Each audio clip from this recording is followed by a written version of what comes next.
compulsión a la repetición. Es la doctora Luz García de Pascoe, una figura clave en el psicoanálisis en México. Por sus investigaciones y publicaciones fue postulada como candidata al Premio Nacional de Ciencias en el año 2000.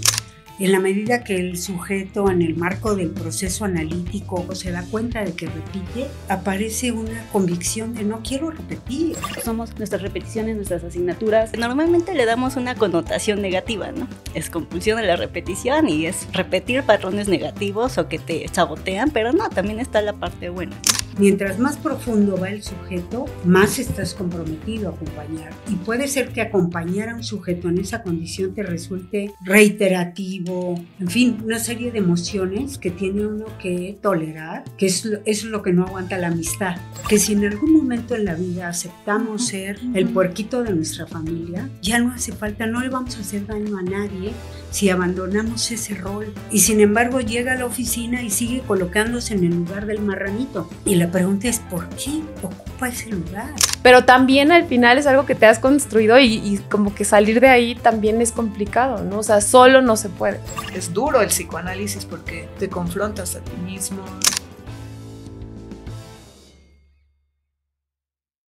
Hola, buenas tardes. Aquí estamos en otro episodio de Freud en Pantuflas. Síganos en nuestras redes, porfa. Y bueno, hoy vamos a hablar de un tema bastante interesante, es compulsión a la repetición. La verdad es que estamos bastante emocionadas y felices por tener aquí a una invitada especial. Es la doctora Luz García de Pascoe, una figura clave en el psicoanálisis en México, conferencista, investigadora y docente en los programas de maestría y doctorado de la Universidad Intercontinental. Por sus investigaciones y publicaciones, fue postulada como candidata al Premio Nacional de Ciencias en el año 2000. Es autora de 5 herramientas de psicodiagnóstico clínico, entre ellas el CAT-SEX y el CAT-SEX-EDU, actualmente utilizado como instrumento de prevención, acoso y abuso en todas las escuelas públicas y privadas de la Ciudad de México. Ha sido asesora de la UNICEF en Cuba y es presidenta de la Fundación Sigmund Freud. Entonces, pues hoy nos toca este tema. La verdad es que creo que es un tema que todos hemos estado ahí. A todos nos ha pasado encontrarnos con esta parte en ¿por qué me vuelve a pasar esto? No sé, parecía diferente y volvió a ser el mismo tipo, pero con peinado diferente, todo este tipo de cosas. Entonces, no sé, pues, doctora Luz, no sé si nos quieras empezar a decir algo sobre esto. Primero, muchas gracias por la invitación. Me siento muy contenta de estar nuevamente juntas.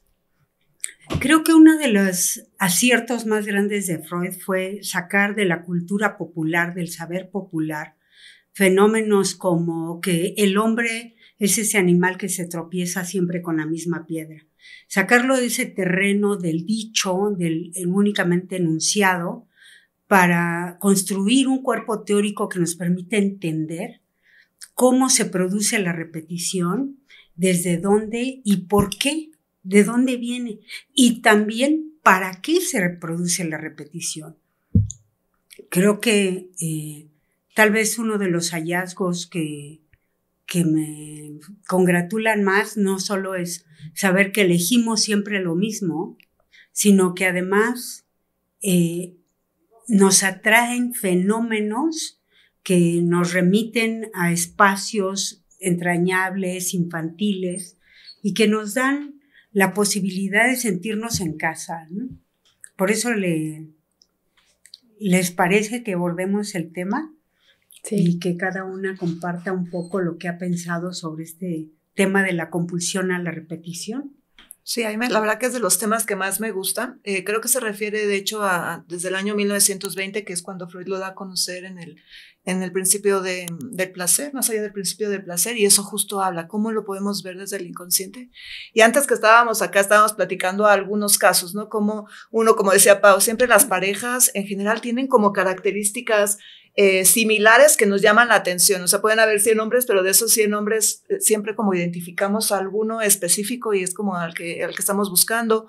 O en temas hasta también de trabajo, ¿no? Cuando uno se siente a lo mejor decepcionado por el jefe o dice, este jefe nunca me ve. Entonces eso también te viene mucho a ver cómo fue, desde cuándo no te veo, por qué tú lo estás sintiendo. Y es, bueno, ¿de dónde viene esto? Y por qué también nosotros buscamos el repetir. Eso es lo que me llama mucho la atención, doctora, es porque es displacentero muchas de las veces. O sea, algunas ha de ser placentero, pero pero hay veces de que uno sufre cuando repite ciertas características. Entonces, a mí sería una de las preguntas, ¿por qué si es tan displacentero lo volvemos a hacer? Creo que eso me llama mucho. Tal vez sea porque al intentarlo estamos buscando a ver si ahora sí nos sale bien. Claro. Estamos buscando una salida, pero lo que encontramos es una entrada. Es una paradoja, ¿no? Solo Alicia en el País de las Maravillas podría resolverlo.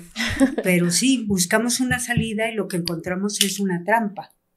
En la medida que el sujeto, en el marco del proceso analítico o de tener una conversación con un amigo, se da cuenta de que repite, en ese momento aparece una convicción de no quiero repetir. Ya sé que tiendo a esto, y esto es parte de mi estructura, pero voy a estar atenta, voy a estar alerta para no repetir. Sobre todo porque es como decir, bueno, 2 más 2 no son 5, 2 más 2 no son 5, pero ¿por qué seguir intentando exactamente en el mismo rubro? Y tiene que ver con el supuesto de que alguna vez van a ser 5, y es un supuesto equivocado. Sí. Sin embargo... Perdón. A mí me impresiona mucho de esta parte cómo le ponen otros nombres, ¿no? O dentro de esta compulsión a la repetición que nosotros le hablamos así porque, bueno, pues hay un poco de estudio y todo esto, ¿no? Pero hay muchos nombres, hay karma, ¿no? Claro, es que es mi karma. O sea, siempre me toca la misma situación, siempre me tocan las mismas personas, las mismas parejas, los mismos trabajos, o tengo muy mala suerte, ¿no? O estoy repitiendo patrones y todo esto que se empieza a buscar como otro tipo de respuesta, ¿no? Nosotros siempre aquí invitamos mucho a la terapia, ¿no? A poder darte cuenta y hacer como más consciente esta parte inconsciente justo de la que nos estás hablando, doctora. ¿No? Esta parte de decir, está ahí y lo estás buscando porque a lo mejor estás tratando de resolverlo diferente o hasta de volver a la misma sensación, ¿no? En ese momento porque ya sabes lidiar con ella. Y efectivamente, un proceso terapéutico o una muy buena conversación con un amigo puede darnos una salida. La ventaja de la terapia, ¿cuál es frente a la amistad? Que en la amistad te estás jugando la amistad. En la terapia te están pagando por decir la neta, por decir la verdad. Y la gente está comprometida a escucharla, a pesar de que es doloroso, a pesar de que es desconcertante. Pero ¿por qué está dispuesto? Porque después de escuchar la verdad y elaborarla, el sujeto se siente libre, ligero, cómodo y sobre todo muy empoderado. Sobre todo empoderado frente a su mundo. Tanto como mujer, como hombre, como niño, como adolescente y como anciano. La posibilidad de encontrar la forma en que estamos repitiendo y que nos estamos dando vueltas a un círculo vicioso. Y tienes razón, la humanidad hemos enfrentado esto a lo largo de los siglos y le hemos dado muchos nombres. El aporte central del psicoanálisis es que lo ha escalado a una comprensión mucho más profunda y además psicodinámica, de ver cómo también el entorno favorece la compulsión a la repetición, cómo de pronto a la familia no permite que el sujeto se salga de estas lógicas y lo atrapa y lo atrapa. Entonces nos ha permitido tener una comprensión mucho más profunda de las dinámicas y ganchos y compromisos que establece la compulsión a la repetición. Yo también creo que la repetición luego nos define, ¿no? O sea, ya somos como esa repetición. O sea, hay un mito bastante interesante, el mito de Sísifo, ¿no? En donde Zeus lo castiga y entonces su castigo es subir una piedra en la montaña y echarla y hacer eso pues por toda la eternidad. Y entonces él se vuelve piedra, o sea, es como... Entonces, ¿a qué voy con esto? Es que somos como... O sea, él se volvió piedra, somos nuestras repeticiones, somos nuestras repeticiones, nuestras asignaturas, como lo que tenemos pendiente, ¿no? Y en el momento, o sea, él está como contento, cómodo con eso, y cuando lo hace consciente es cuando vuelve el tormento. Entonces, creo que esto es también como interesante verlo, ¿no, doctora Luz? O sea, ¿realmente somos nuestras repeticiones? Efectivamente, o sea, lo que nos permite hacer un diagnóstico de un perfil de personalidad es que sabemos que esa personalidad se repite. Si fuera todos los días distinta la persona, estaríamos frente a un patrón que sería imposible asignar, descifrar. La gente confía en el otro porque dice, el otro me quiere, el otro siempre está dispuesto, el otro es generoso, el otro no le gusta el camote dulce, no le gusta que le echen leche condensada. Ya sabemos cómo es el otro y eso nos permite ir construyendo un lazo progresivamente, pero sucede lo mismo. Cuando el patrón sabotea la vida, cuando el patrón que se repite es el que sabotea la vida, decimos, quiero vivir en pareja. Pero resulta que dinámicamente estamos saboteando la posibilidad. ¿Por qué? Porque elegimos una pareja que no quiere estar en pareja, o porque elegimos una pareja que nos maltrate, o porque elegimos una pareja que esté tan agotado que no puede comprometerse. En fin, vamos buscando modos en que nos saboteamos. Y eso es lo que nos permite, ¿no? Ver esta compulsión a la repetición nos permite hacer un perfil de la personalidad, pero también de la patología. Porque la personalidad que tiene ese perfil puede ser patológico por ser que el sujeto se traiciona, pero puede no ser patológico cuando el sujeto conoce su perfil y lo aprovecha. A mí tengo ganas de cortar ojos. Pues me vuelvo oftalmólogo y hasta me van a pagar y hasta voy a hacer el bien. Entonces, la sublimación es construir un terreno dentro de la civilización donde lo peor de nosotros encuentre una ruta sublime que le sirva a la comunidad, que sea civilizada.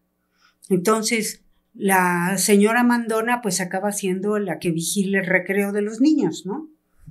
O no sé, el que le gusta dar pues acaba siendo cantinero. Y sirve y feliz de la vida.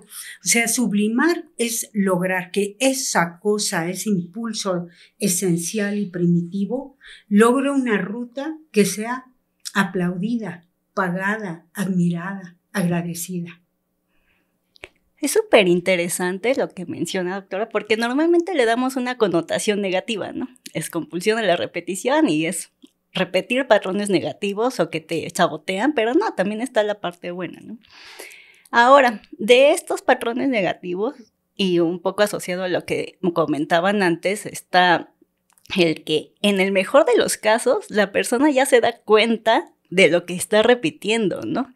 Porque yo creo que la mayor parte de la gente está de lado todavía, sobre todo si no han tenido un proceso psicoterapéutico, no tiene estas amistades que le digan como, ¿qué estás haciendo?, ¿no?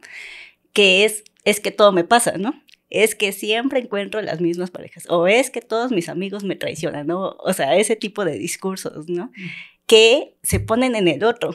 Justamente encontrar esta repetición que yo le estoy provocando, creo que viene muy de la mano de lo que habías mencionado de te empodera, ¿no? O sea, ya sabes que no es el exterior, ¿no? Sino tú estás haciendo algo para caer en esos patrones y qué vas a hacer ahora al respecto que ya te das cuenta, ¿no? Y efectivamente, cuando uno está proyectando, cuando uno le está atribuyendo al mundo, al otro, la falla, lo que hay que hacer es volcarse sobre uno y decir, y bueno, ¿y por qué estoy aquí?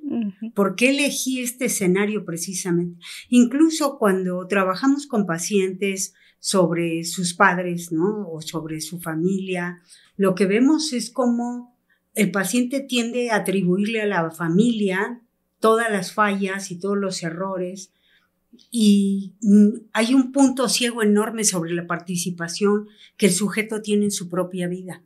Parte del proceso terapéutico es develar, quitar ese punto ciego y que pueda sentirse frente a un escenario claro, completo, lleno de color, que le empodere, es decir, que le dé asertividad en sus decisiones.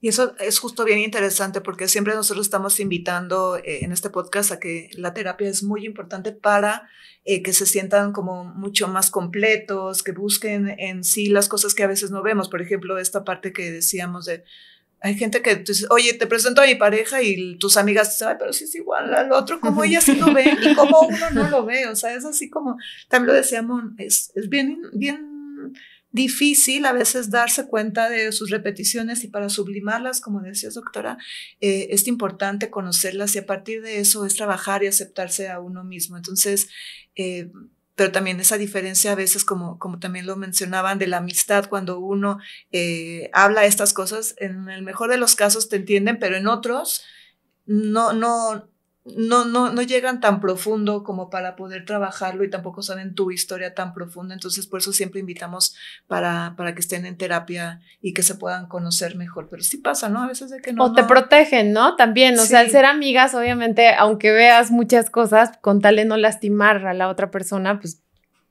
lo haces como más por encimita o le das por su lado, ¿no? Hasta llega, o sea, creo que todos lo hemos hecho. Aunque sepas que está haciendo mal las cosas o que está repitiendo, que está, no sé, guiándose por todos sus miedos y por todas sus angustias, no lo dices abiertamente porque te preocupan sus sentimientos, te preocupa hacerla sentir mal. Entonces, justamente un terapeuta no se va a tocar el corazón a decirte, o sea, no es por maldad, ¿no? Es por objetividad, por ayudarte, por tratar de... Es como un dentista, te va a sacar la muela. Exacto, exactamente. Y es súper actual, ¿no? Porque hablamos ahorita que ese 1920 Freud, pero actualmente, doctora, con los pacientes, en la clínica actual aparece también mucho esta parte de la compulsión de diferentes formas, desde llamado, como te decías, karma vacío, pero es muy actual, o sea, es algo que está... Es parte de la constitución y del perfil humano. Sí. Los seres humanos estamos construidos sobre, digamos, una masa que tiene compulsión a la repetición. Y cuando la compulsión a la repetición está orientada al trabajo, al amor, a la alegría, pues no nos estorba. Pero cuando la compulsión a la repetición está apuntalada en una prohibición que nos hemos impuesto, como no puedo triunfar, entonces voy por la vida saboteando mi ruta. A pesar de tener todas las destrezas, todo el deseo, me saboteo sistemáticamente. ¿Por qué? ¿Dónde construí? ¿Cómo construí este supuesto de mi imposibilidad de triunfar? ¿Dónde firmé un contrato de este calibre, ¿no? Y parte del proceso terapéutico es precisamente indagar la historia del sujeto, pero también hacer conciencia de que es un acuerdo que ya no hace falta. Que si en algún momento en la vida aceptamos ser el puerquito de nuestra familia, ya no hace falta, no le vamos a hacer daño a nadie si abandonamos ese rol, si hoy tenemos un rol distinto. Porque el niño tiende a aceptar roles y aceptar una serie de cosas por dos razones. Uno, por amor a la familia y dos, por tener un lugar, por tener un techo, por tener un nombre, por pertenecer a una familia. O sea, fue un buen negocio aceptar ser el marranito del grupo, porque eran muchas ganancias, pero el sujeto ya salió de la familia, ya es autónomo, ya tiene soltura, autosuficiencia, y sin embargo llega a la oficina y sigue colocándose en el lugar del marranito. Y la pregunta es, ¿por qué ocupa ese lugar? Nadie se lo atribuyó, nadie se lo está pidiendo, pero va y se coloca. Entonces, ese sujeto que está siempre recibiendo el bullying del entorno, el sadismo de su comunidad, también contribuye a eso con su propia manera de colocarse en el grupo. ¿Qué es lo que hacemos en el proceso terapéutico? Hacer conciencia de cómo se construye esa ruta, de dónde empezó y de que puede abandonarla. Y tiene que aprender a abandonarla como aprender a caminar. No es fácil aprender una ruta que no ha seguido nunca antes. Porque y el aparte proceso está como terapéutico acompaña al sujeto en esa formación de nuevas destrezas. Creo que está tan metido como en ese papel, o hemos estado tan metidos, porque creo que todos lo hemos estado, a lo mejor no en el marranito, pero sí en diferentes personajes, y estás tan metido ahí que no te das cuenta, y entonces también salir de esa parte, ¿no? De esa parte que te has creado, que te ayudaron también quizá familias y todo el ambiente donde te desarrollaste, pero también al final es algo que te has construido y como que salir de ahí también es complicado, ¿no? O sea, solo no se puede. Sí, también tienes razón, hay quien su rol es ser el exitoso. Y vive olvidándose de su deseo para servir al deseo de los demás. Entonces está muy en el éxito, pero se siente vacío, se siente desconsolado, se siente que se abandonó a sí mismo. Hay una depresión encubierta que está acompañando esa compulsión a la repetición. Entonces tienes razón, es el marranito como el primogénito que tiene que cargar con todos los sueños guajiros de toda la familia, ¿no? Pero ¿por qué sería cómodo? O sea, por ejemplo, estas personas que, no sé, que abandona una chava que es abandonada por su papá, ¿no? Que no tiene, bueno, sí tiene papá, pero no lo menciona, no existe, ¿no? En su vida. Y entonces todas sus parejas la terminan dejando. Pero realmente no es como el primer ejemplo, ¿no? No es así como que te buscas al mismo, al patán, al narcisista, sino más bien que ella provoca el escenario. A lo mejor es una muy buena persona, pero provocar el escenario exacto para que esa persona diga, ay, no, qué terror, no, mejor me voy. O sea, el otro está huyendo de ese escenario. O sea, ¿por qué provocar esos escenarios? O sea, a lo que voy es, ¿por qué, o sea, qué nos jala a ese, o sea, como a ese abandono? O sea, ¿por qué estar en la posición del abandonado es tan cómoda? ¿O por qué, o sea, solamente porque es lo familiar y lo que conoces? ¿O cuál sería como el...? Sí, y lo que estás planteando, Paulina, tiene que ver con la victimización, con el sujeto que construye una serie de lógicas para ser maltratado. Entonces, te sirvo la sopa y te digo, ¿te gusta la sopa? ¿Sí te gusta la sopa? Si no te gusta, te la quito. O está caliente, si está muy caliente, o quieres que te la caliente. O si quieres, ya están las quesadillas. Pero de a la quinta, ya lo único que tienes ganas es de aventarme la sopa en la cabeza. ¿Cómo se provoca eso? ¿Cómo invitas desde la victimización al sádico del otro lado?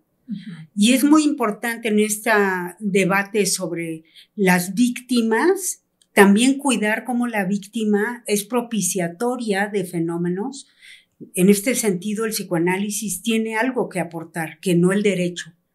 Si vienen y me golpean, el Estado tiene obligación de protegerme, ¿sí? Pero en el psicoanálisis nuestra obligación es ver cómo construir desde mi condición de víctima todo el potencial para que sucediera, para empoderarme y no repetir el mismo escenario, porque es un escenario que aparece, como bien dices, no porque esté necesariamente, sino porque lo construyo.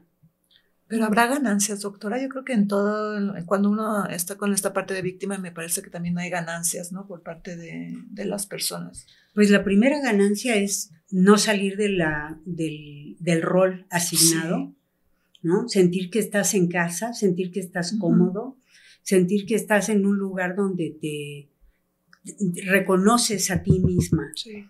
Si de pronto me dan este sitio, esta silla en el centro, y yo no puedo aceptarla, dices, ¿qué le pasa? ¿Qué le pasa a la doctora? ¿Por qué no puede sentarse en el centro? A pesar de que fue el cochinito, ¿no? Ok, sí. Pues sí puedo y lo disfruto muchísimo, pero es las ganancias que se obtienen después del proceso de concienciación son mucho mayores de las ganancias que se obtienen en la compulsión a la repetición. Totalmente. De hecho, mucha gente, lo hemos escuchado, ¿no? Que es de valientes también el tema del psicoanálisis. O sea, eso de enfrentarte a ti mismo con pacientes o con amigos, es duro el psicoanálisis porque te confrontas a ti mismo, pero es a partir de ahí que uno puede conocerse y justo lo que hablábamos, no volver a repetir, o si repetimos, sublimarlo. Pero ¿crees que sea de valientes el psicoanálisis? Creo que, bueno, sin duda. Sí. Sin duda, de los dos, del paciente y del psicoanalista, porque acompañar al otro a sus bajos fondos es verdaderamente comprometido, es un compromiso enorme de vida.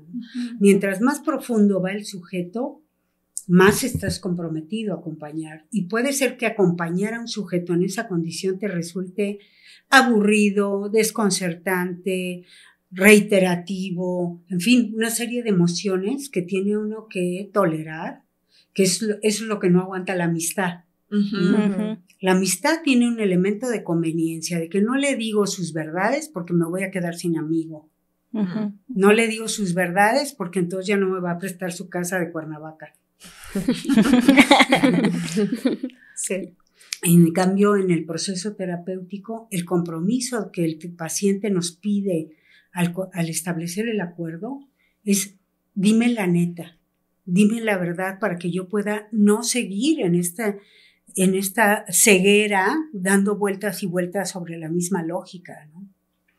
Y por ejemplo, pienso en esto de ver como toda la historia completa, ¿no? Porque normalmente alguien que es la víctima busca el, ay, pobrecita, es que sí te va muy mal en la vida, es que todo te ha pasado. Y entonces es como este rol de decir, soy la desprotegida y a la guerrera de Dios, ¿no? La guerrera favorita de Dios, esto de que dice todo el mundo. Entonces creo que asumir que tú también haces cosas por ponerte ahí, ¿no? Que estás provocando que la gente te trate, que no es, híjole, cómo sufres y pobrecita de ti, sino que también tú estás haciendo, te estás llevando y te estás poniendo en ese lugar, ¿no? Y eso no es fácil de ver. Cuando te enfrentan en algo así en terapia, seas el cochinito, seas la víctima, seas el exitoso, cuando ya te enfrentan a eso es bien complicado, o sea, darte cuenta de lo que eres, de quién eres, cuesta trabajo, ¿no? Cuesta trabajo que te lo enfrenten, cuesta trabajo también aceptarlo y empezar a trabajarlo, pero también, justo como dices, doctora, es la liberación que hay ahí, ¿no? Es la verdadera liberación. Sí, me parece que también estás hablando sobre, por ejemplo, la gente que apuesta, ¿no? La gente que tiene este síndrome en el que va a un casino o que apuesta en carrera de caballos y que no puede dejar de apostar. Y que sigue, no, como que le quitaron el freno de mano de su coche y no tiene manera de detenerse. Y dices, aquí la compulsión y la repetición realmente lleva al sujeto y a su familia a la bancarrota total. Y el sujeto se supone que era exitoso, que era el exitoso, y no puede aceptar que haya perdido, entonces vuelve a apostar y vuelve a apostar. Y esta postura de concebirse como algo que no es lo que lo empuja a mantenerse en una lógica de sabotaje, de destrucción, en una lógica de traición total a la familia o los compromisos que he establecido con los amigos, con la empresa, con los socios, porque el problema de la compulsión y la repetición no es nada más que el sujeto se traiciona, sino traiciona sus proyectos, traiciona sus alianzas profesionales, personales, lúdicas, y entonces sí se vuelve realmente muy triste y acaban pues en el baldío. Sí, está bueno. Ahorita que las escuchaba hablar, doctora Diana, me venía también el pensamiento de las adicciones. ¿Las adicciones tienen algo de la compulsión, de la repetición? O sea, como que ahorita esos pensamientos que te llegan, ¿qué tanta la adicción es como resultado o es un tipo de compulsión? Sí, es una compulsión, pero está combinado con omnipotencia, está combinado con un pensamiento primario, proceso primario que le llamamos, que tiene que ver con, yo lo voy a resolver. Oye, pero esto ya te está controlando. No, pero yo lo voy a resolver. Cierto, pasa. Esto ya está, nada más un poquito más. Pero yo estoy en control, un supuesto de control que es falso y que le impide al sujeto organizar una lógica vinculante con el mundo, con su entorno adecuada. Y ahí el terapeuta ayuda porque contribuye al principio de realidad, a que el sujeto se ubique en su realidad, en sus limitaciones y en sus potencialidades. Pero con una adicción necesitamos un doble apuntalamiento terapéutico, tanto psiquiátrico como psicoanalítico, de modo que no, o de cualquier otro procedimiento terapéutico de corte conductista o del orden que sea, que apuntale la tarea psiquiátrica, sí, porque ya estamos frente a una patología muy grave. Sí. Muy grave. Gracias, doctora. Sí, me quedaba pensando en eso, en la omnipotencia, en cómo si yo lo puedo controlar y no. A la próxima voy a ganar la lotería, déjame apuesto aquí mi casa o mi coche o los ahorros de mi vida, ¿no? Qué fuerte. Sí, justamente, o sea, es súper fuerte porque las personas dicen, yo ya no quiero, ¿no? O sea, yo ya no lo quiero hacer, yo sé que aquí estoy perdiendo todo. O sea, veamos esta forma lúdica o, no sé, en las compras compulsivas. O sea, el sujeto va con la queja y dice, es que yo ya no lo quiero hacer. Y va y algo le gana, ¿no? Y va y lo hace, lo repite y no puede soltarlo. Algo que a mí me causa mucha curiosidad también es hablar como de lo inconcluso, porque, por ejemplo, hay un efecto que se llama efecto Zeigarnik, una cosa así, que lo hace una psicóloga que se llama Bluma, y lleva su apellido, y entonces ella le causó mucha curiosidad la compulsión a la repetición por esta, vio un mesero y entonces vio cómo se acordaba de todo lo que tenía que hacer, pero no se acordaba de todos los platos que ya había entregado. Entonces ella hace un experimento en donde pues, a varios sujetos les pone una gran lista de por hacer, y a la mitad los interrumpe. Y entonces cuando les dicen, bueno, ya pueden volver a hacerlo, ve la fuerza que tiene al terminar esas tareas. Entonces ella dice, es que la compulsión a la repetición tiene que ver con esta fuerza de concluir lo inconcluso. Entonces, ¿qué tanto tiene que ver la repetición? Realmente, o sea, que tenemos algo inconcluso, o sea, intentarlo, o sea, sí se puede ver de esa manera. Claro, pero sí creo que la conciencia sobre la compulsión es fundamental. Me parece impecable lo que dices de cómo hay una impronta interna que hace que el sujeto se sienta compelido a hacer la cosa. Entonces, que no puedo dejar de hacer la cosa, ¿no? Y la compulsión a la repetición está nutrida de esta pulsión que lo arrastra al sujeto como si tuviera hipo. Está más allá de él. Pero el sujeto puede utilizar su voluntad para dirigir la compulsión. De tal manera que, bueno, en vez de estar apostando, voy a amasar y en vez de estar comprando en Temu, hago otra cosa, ¿no? Sí, claro. O por ejemplo, doctora, también me quedo pensando en los hombres que no pueden dejar de ser infieles, ¿no? Que a lo mejor tienen un gran matrimonio, todo lo tienen bien, hombres y mujeres, ¿no? Porque la verdad es que es de los dos, ¿no? De los dos lados. Tener como un buen matrimonio, estar feliz, estar pleno, inclusive, y salir y buscar, ¿no? Buscar ese engaño, buscar y repetir esta parte. Lo curioso es que buscan no necesariamente para engañar, sino porque la ausencia de la pareja en un nuevo escenario deja un hueco que los hace sentir ansiosos y entonces están buscando esa mirada, esa complementación para serenarse. Entonces, de pronto hay una labilidad del sujeto que lo empuja a vincularse en todos los escenarios a donde habita, con la pareja y con la intimidad. Y como pues la pareja, digamos, tiene su propio trabajo, su propio ámbito, no están 24 horas juntos, la persona necesita compulsivamente encontrar a alguien con quien complementarse, a quien estar seduciendo. Entonces, no necesariamente es que quiera dejar a su pareja o que quiera armar una nueva pareja, pero hay un como mandato imposible del cual es imposible sustraerse, que lo está empujando a eso. Entonces, no necesariamente es por engañar.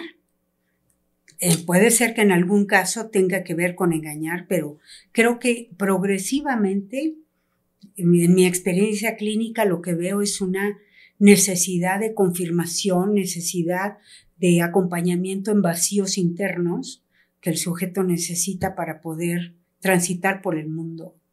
Y entonces ya no lo ves como un malvado o como una malvada, sino como un sujeto que va por el mundo con las manos así, pidiendo lágrimas de amor, ¿no? Pidiendo algo. Está pidiendo en el lugar equivocado. Y en el momento que hace conciencia de que va por el mundo con las manos así, suplicante de amor y de atención, y decirle, eso que necesitas es muy importante. Pero hay lugares para eso, ¿no? Vas a ir al trabajo y no vas a necesitar eso porque ya lo tienes.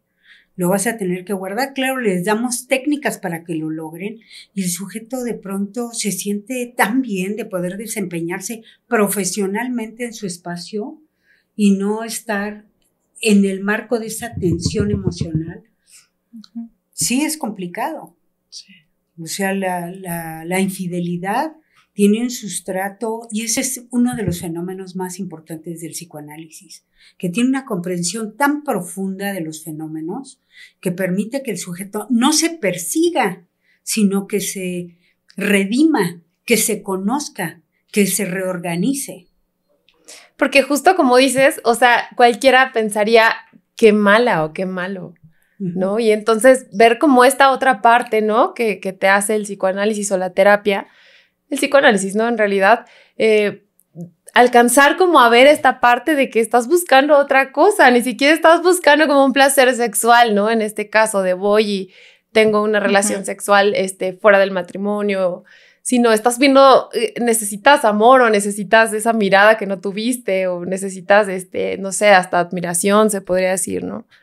Y estas técnicas pues no se pueden. Y es cierto, el psicoanálisis está alineado con una ética donde el paciente no viene a ser juzgado, viene a ser acompañado en un proceso de develación y de reconstrucción. Y por eso el secreto profesional y por eso el encuadre psicoanalítico es tan rígido para el psicoanalista, para el paciente no, para el psicoanalista. Entonces nosotros estamos mandatados a no emitir juicio y a verdaderamente posicionarnos como aliados del paciente. Pero somos más aliados del paciente que el paciente mismo de sí mismo. Sí. Y eso es lo que encuentran en el proceso analítico. Un acompañante que lo acompaña de una manera que no ha tenido acceso a ese tipo de vínculo. Doctora, ya tengo una pregunta en la clínica, me decían, ¿qué tanto nos controla el inconsciente? Una de las pacientes me decía, ¿qué tanto controla en la vida? Porque ahorita que estábamos hablando de esta necesidad de ser visto, esto que viene desde adentro, desde que hemos estado hablando de adicciones, de compulsión a la repetición, ¿qué tanto controla nuestra vida el inconsciente? Pues yo creo que en gran medida, que el hallazgo freudiano es impecable, ¿no? Y el ejemplo que pone es muy gráfico porque plantea que la conciencia es un monto pequeño y el inconsciente es un monto monumental. Pero está operando de manera inteligente, tiene lógicas, tiene leyes, y lo que hacemos en el proceso analítico es poner a flote aquello que no está funcionando de manera adecuada.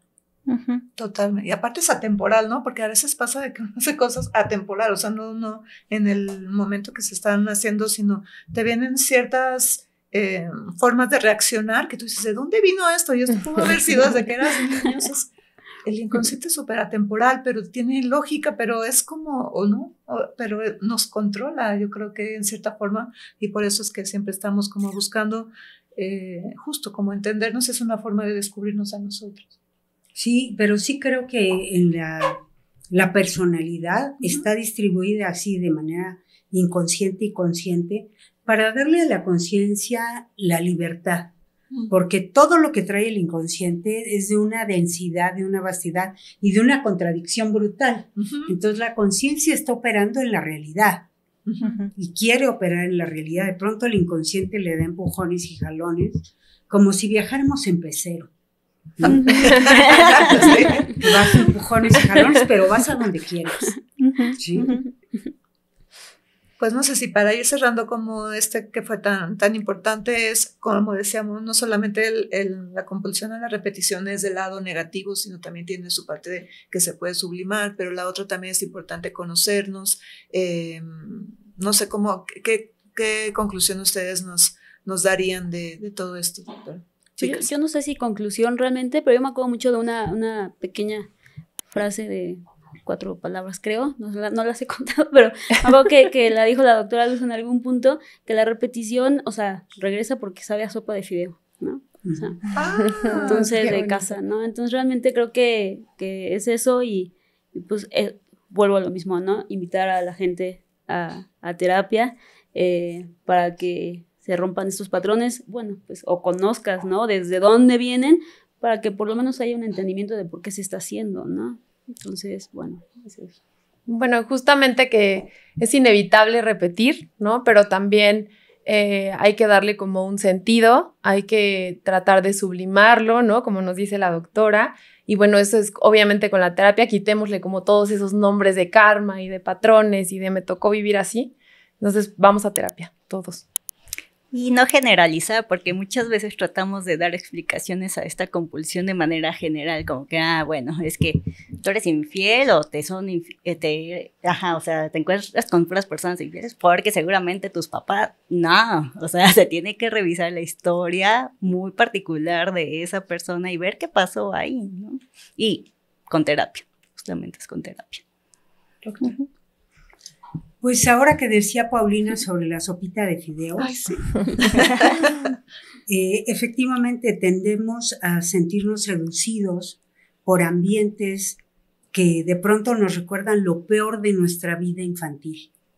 La ira, la coprolalia, la majadería, el desprecio, el silencio, el vacío que se hacía. O sea, lo peor de nuestra vida infantil también encuentra su lugar en la compulsión de repetición. Este clima nos resulta muy atractivo porque nos hace sentir en casa. Y esta noción de intimidad y de mundo conocido es muy seductora. Sin embargo, si hacemos conciencia de que tenemos esa compulsión, podemos no estar cayendo en ambientes que replican precisamente ese ambiente. Pues con eso de verdad que entre la sopita y justo cómo no repetir, creo que nos vamos a cerrar este capítulo. Hay mucho todavía que platicar, vayan a terapia, los estamos invitando para que se conozcan mejor. Y bueno, síganos en nuestras redes, que ya también los dijo esta Pau, y la verdad un placer, chicas, estar siempre con ustedes. Doctora, gracias, sí, la verdad gracias, que para doctora. nosotros es, o por lo menos solo también por mí, un gran modelo. Siempre es lindo tener modelos positivos en la vida y en el psicoanálisis. La verdad que la admiramos muchísimo y gracias por estar aquí. Gracias, doctora. Encantada. Que sea la primera de muchas. Sí, por favor. Gracias. Sí. Gracias. Gracias. Gracias.